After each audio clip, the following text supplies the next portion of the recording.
ऐसा ही भगवान भी करते हैं, भक्त से हार जाना चाहते हैं।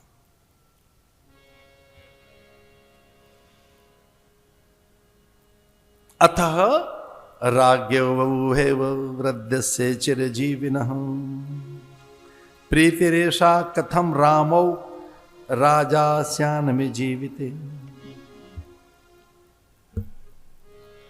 परिषद को बुलाया, सबको बिठाया और कहने लगे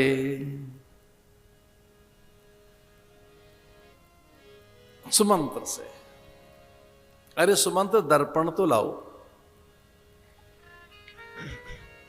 और भरी सभा में जहां वामदेव जाबाल, और उस समय तो सतानंद भी थे, हां विश्वामित्र चले गए थे उत्तर पर्वत की ओर। वाल्मीकि में रामायण में लिखा है, कार्य की सिद्धि के बाद अब प्रयोजन की पूर्ति हो गई तो विश्वामित्र तो उत्तर पर्वत की ओर यानी हिमालय की ओर निकल गए थे, लेकिन वामदेव जाबाल और शतानंद भी वहां थे। गुरुदेव वशिष्ठ के सामने आचरण ऐसा कैसे कर सकते हैं राजा दशरथ कि सुमंत्र से कहें दर्पण लाना, जरा शीशा देखने का मन कर रहा है। बड़ों के आचरण में कोई संकेत छुपे होते हैं,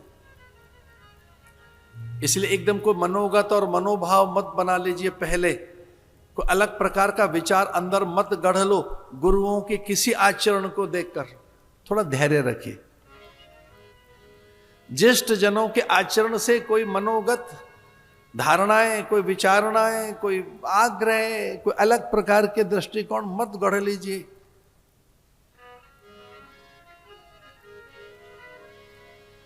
दर्पण लाया गया, वो भी सुमंत्र। और सुमंत्र कौन है? उनके भी पिता के वो प्रधान सचिव अथवा प्रधानमंत्री, राजा के बाद जो संपूर्ण अधिकार जिसके पास रहते हैं, चक्रवर्ती सम्राट के बाद कोई जो सर्वस्व का अधिकारी है, सर्वराकार है, सर्वाधिकारी है, जो सर्वतंत्र स्वतंत्र राजा का न केवल सहायक है, उसके बाद सत्ता जिसके पास है, जो सैन्य संचालन भी करता है, विधि व्यवस्थाएं देखता है, गृह विभाग देखता है, कोष जिसके पास रहता है, सब जिसके अधीनस्थ रहते हैं, अमात्यों के ऊपर भी जो है, महामात्य नहीं, अमात्यों के ऊपर भी जो श्रेष्ठतम है वह सुमंत्र उनके पिता के समय के।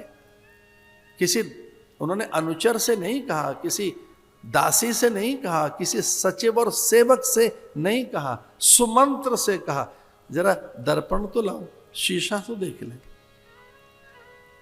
राय सुभाई मुकुर करिलीना, राय सुभाई मुकुर करिलीना, बदन बिलोक मुकुट समकीना, बदन बिलोक मुकुट समकीना, राय सुभाई मुकुर करिलीना, राय सुभाई मुकुर करिलीना, बदन बिलोक मुकुट चमकीना, बदन बिलोक मुकुट चमकीना, श्रवण समीप भये श्रुति केसा, श्रवण समीप